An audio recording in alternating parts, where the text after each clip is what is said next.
Inner wheel club Brahmapur इष्ट अधिष्ठान उत्सव नूतन कर्मकर्ता दायित्व ग्रहण।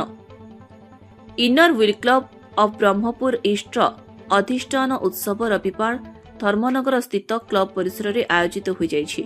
क्लब सभानेत्री डॉ संध्याराणी पाणिग्राही प्रत्यक्ष तत्वावधान में आयोजित कार्यक्रम में मुख्य अतिथि रूपे पीडीसीटी चिरंजीवी जोगदे दीप जाली उत्सवर शुभारंभ करने सह क्लबर कर्मकर्ता मानकु शुभेच्छा जणाइथिले।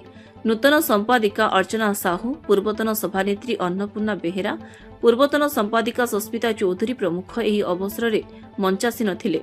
एठारे क्लबर नूतन कर्मकर्ता नाम घोषणा करा जायथिला।